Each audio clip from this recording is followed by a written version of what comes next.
It's time for our shipper update now. Henry Byers joins me. We're talking tariffs, rates, volumes, all having to do with China. And this kind of piggybacks off what Dean was saying. What are we looking at here? Yeah, so what I have here is really August volumes. So I've broken this out in a couple of ways. On the left, we're going to have it broken out by country of origin. So where are the U.S. imports coming from?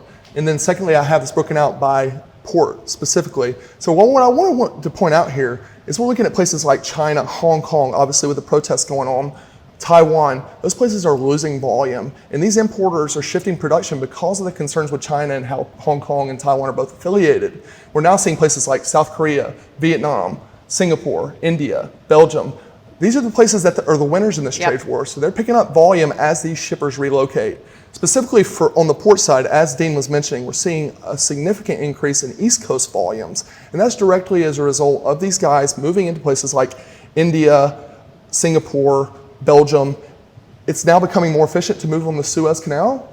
And I really wanted to show how this all plays into places like Savannah and how it affects rates in the market. You have a good chart here to show that. And what are you comparing in this? Explain what the blue and the green lines are. Exactly. So this is the only daily index. That's important to understand. So from a BCO, a shipper's perspective, BCO meaning beneficial cargo owner who actually owns the cargo in the container, the Freightos Baltic Daily Index is a great measurement of spot rates for 40-foot container, or otherwise known as a FEU, in the Trans-Pacific eastbound trade lane. So we have China, North America, East Coast, China, North America, West Coast. East Coast is in the blue, and it's important to note this is down 22% year over year. So the rates are actually down. So we had a lot of that pull forward last year. Rates were up. So in the green line we have to the West Coast, this is down 32%.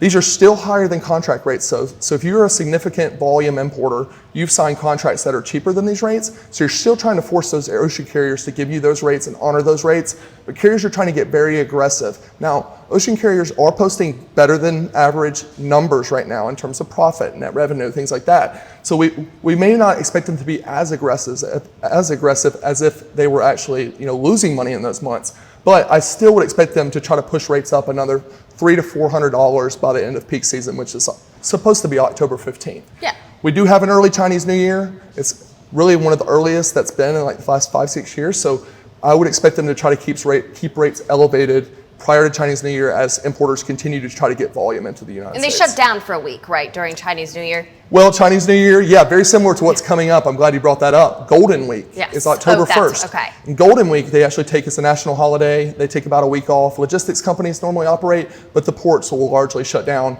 And you can actually see that represented here. If you look at the West Coast rates, that big dip there was Golden Week last year. So carriers are cutting services. They're getting better at managing capacity. They're actually doing things called blank sailings, skip sailings, where they actually skip a port in their rotation, or they just do away with the service altogether for that week.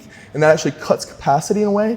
Whenever you cut capacity and demand stays the same, rates tend to elevate. So I'd expect a GRI on both the 15th and on October 1st. And we are in peak season right now, and you said people didn't expect as much of a pull forward as we have seen. If you're a shipper, what should you do? You were talking about there not being as much room left on these vessels. Talk about that. Sure. Well, so a lot of people didn't really think there was going to be a pull forward. There's a lot of uncertainty in the trade war. There's announcements seeming like every day there's a new tweet, especially a few weeks back with all the tit for tat between the US and China. There was a pull forward.